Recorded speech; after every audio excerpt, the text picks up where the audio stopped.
it's me, Rebecca, and today we're back for another video. And in this video, we're going to be drawing a watermelon panda. And let me show you why we call it that. So this is the panda, and as you can see, it's eating a giant watermelon and taking a nice big juicy bite. So as you can see, the black, I did a lot of the shading with a black marker. So I suggest you have a black marker along as well, but you don't have to make your panda black. You can have it pink, purple, blue, whatever color you would like. So use your imagination. And let me show you what the materials are. So like I said before, I'm going to be using a black marker, but I do suggest you use a pencil and an eraser. This is because it gets kind of confusing towards the eyes, and if you do it with a pencil, it's a lot easier. Today I'm going to be using a lot of marker. So for the red big juicy watermelon, I'm going to be using 2 markers and a colored pencil, 3 different shades of green markers, a pink oil pastel and a pink crayon for the cheeks, and a bunch of different oil pastels and crayons. If you don't have oil pastels, crayons work just as great. Also, if you have a tissue, that would be absolutely great. If you're going to use oil pastels, the tissues are great for blending it. And now, let me show you how to draw this thing. So actually, the interesting thing about this drawing is that you actually start by drawing the eyes. So give yourself a good amount of room and start at the top. And you draw a circle. And this is going to be the first eye. You want to give it a little bit of space right here and draw almost a symmetrical eye.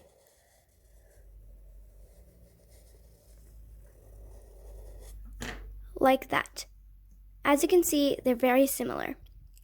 And now you want to draw the insides of the eye. So the way I do this, I like to give myself a little line like that.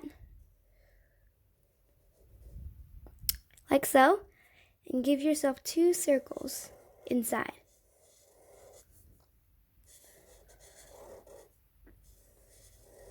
And shade everything else in.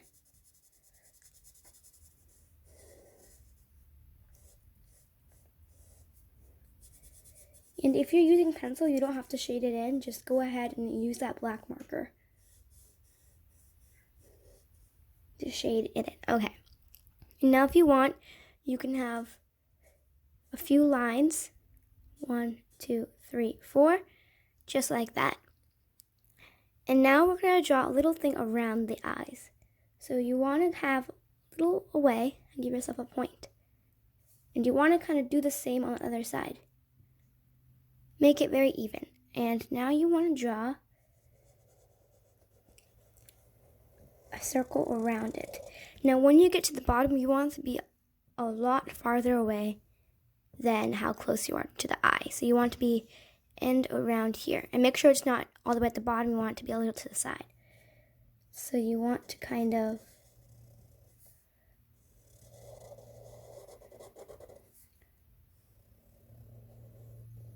draw an eye, like something like this. And do the same on the other side. Give yourself an even point. And make sure they're around the same.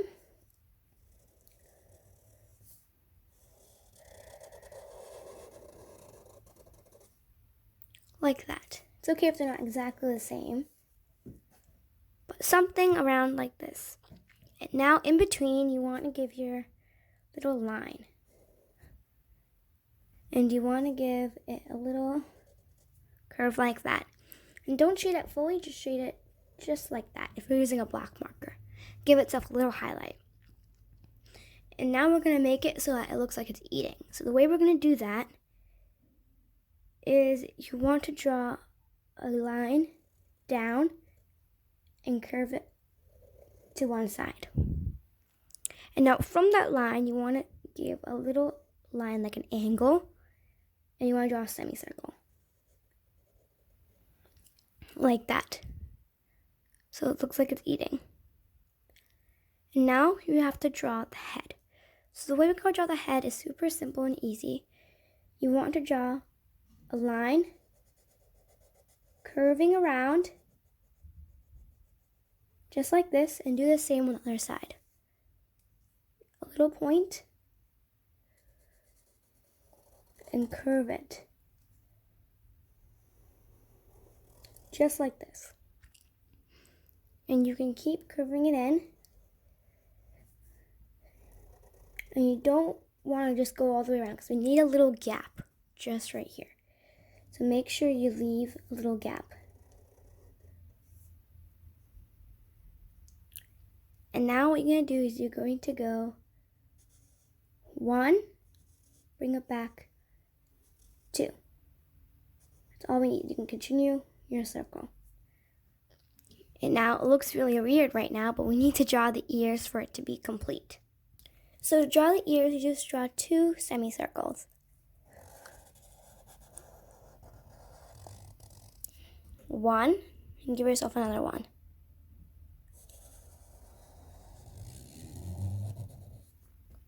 Two, just like that.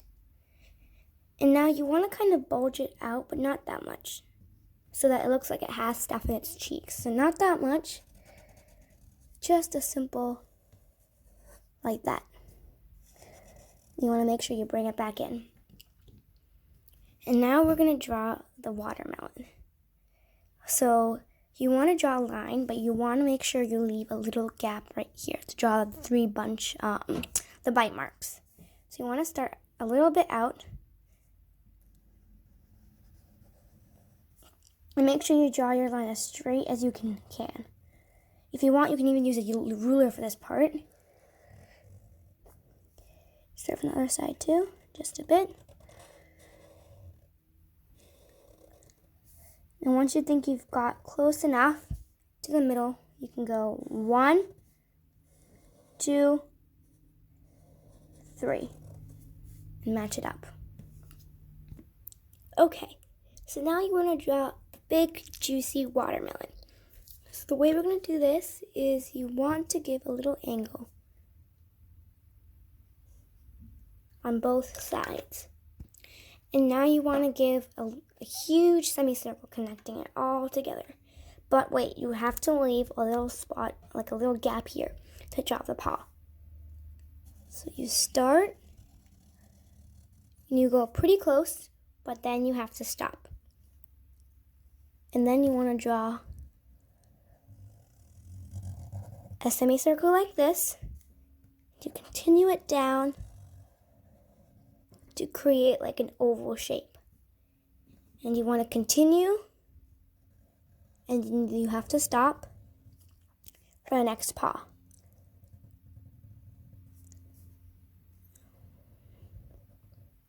And then you go 1,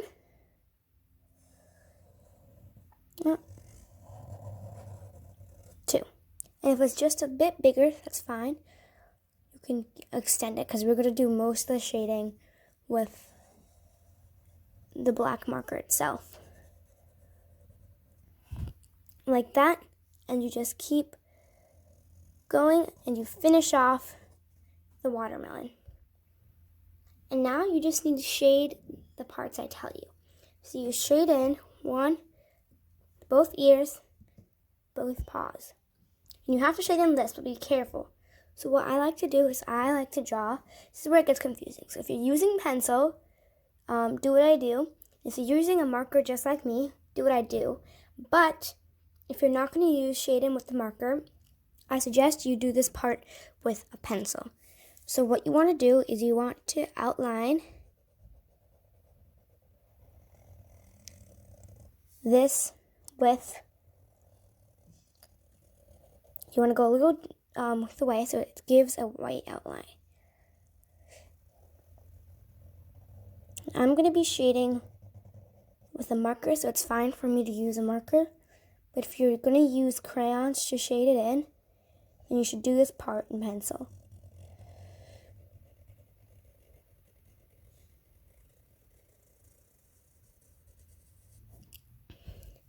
And I'll be right back, and I'm just going to shade 1, 2, 3, 4, 5, 6. When you shade, make sure you don't get into this white part. And I'll be right back. So I just finished doing all the Sharpie, and so here it is.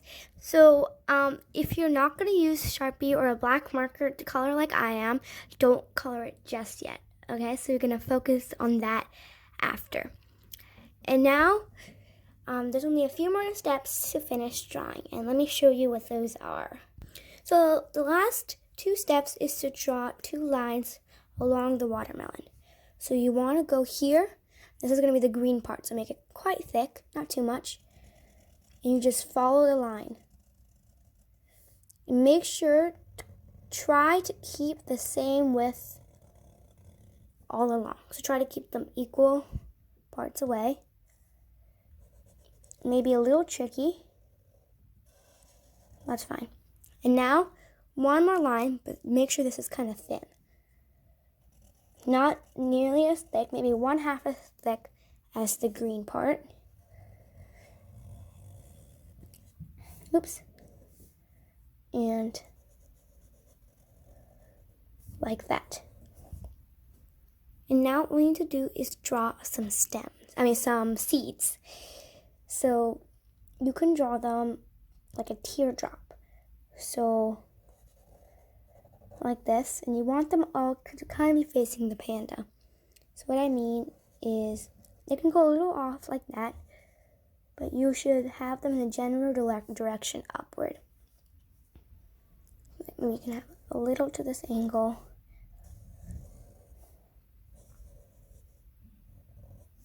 Like that. And if you're going to use black marker like me, just shade in a bit and leave a tiny white spot.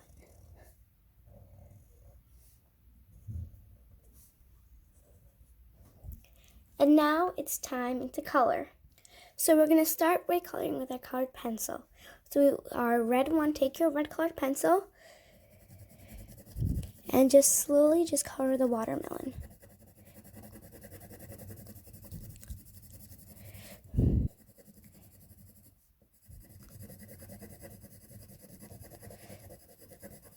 And if you have a crayon, that works as well. But I like using a colored pencil because then when I use it to shade, it's a lot easier.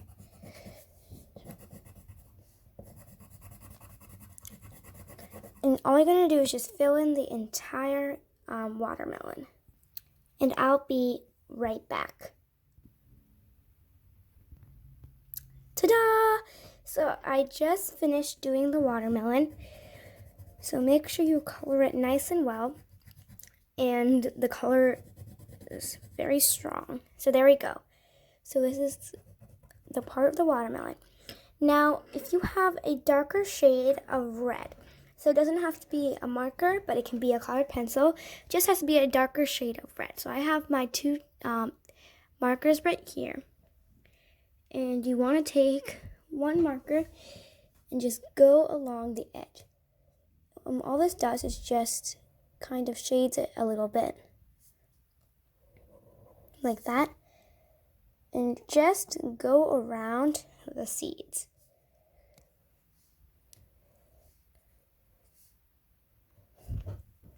Just like that. And if you have a second marker, you can do another layer just upon it.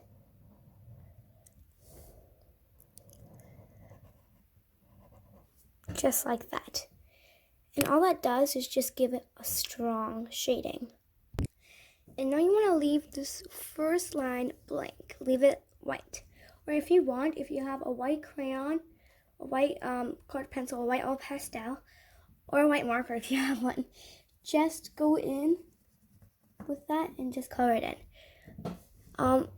The reason I like to do this is so it's when you use a crayon, it's a little off-white, and I like that. And don't worry if you're using marker like me, it might get on to the Sharpie. That's fine. Just recolor it, just like that. And now for the second part, which is the green. So the way I do this is I use the lightest green I have, It's going to be this. I just color it in.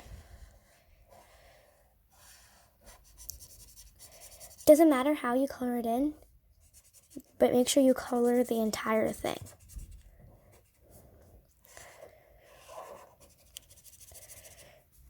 And then just use your darker shade, which is going to be this dark green,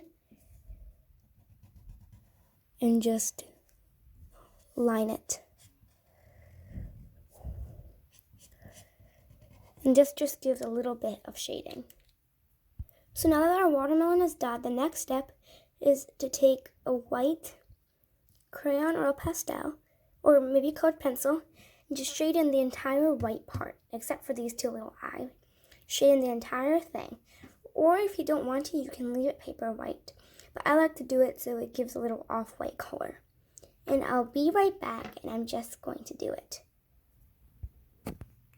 Voila! So I just finished, and I just did the white. I don't know if you guys notice much of a difference, but I do. I think it's just nice to have a little bit of texture. And now for these black parts. Let me show you how I textured them. So for a moment, I'm just going to bring this, and you can see how it's more different colors. So you can see there's a bunch of white. And believe it or not, the first layer is actually marker. So let me show you how to do it. So you want to start with the lightest color. Mine's going to be white. And you want to give this. I'm just going to show you for the eyes, and you just have to repeat it for everything else. So basically, you take the lightest color, and you just kind of texture it just like that. And then you take your next lightest color, and then you do just a tiny bit of shading. And then you just go so on and so on, take your next color. But make sure you don't fill it too much. You just want to kind of go over it just a bit. And then once you reached your darkest color, you should want it to be a dark black or a dark gray. And all you're going to do is just color it. And I asked you about a tissue earlier. If you're using crayons, you don't need to use tissue. But I like to take a piece of tissue and make sure you tear off a small piece like this. And you just use it to rub. If you think it's too white, just take some of that darker color and keep spreading it until you get the color you want, like that. And you can repeat here, here, and just do all the other areas that are black. And I'll be right back to show you how mine looks after I've done all that. Okay, so I just finished doing the shading. And so this was the final step. And if you want, this is optional, I like to add little eyebrows, just like that. And now you're finished with your watermelon panda. And if any like white gets on to the black marker, just go over it like that. And I hope you guys enjoyed and liked my video. If you like more videos, want more videos like this, like and subscribe, and click the little notifications bell so you know when I post new videos. I hope you guys enjoyed. Bye!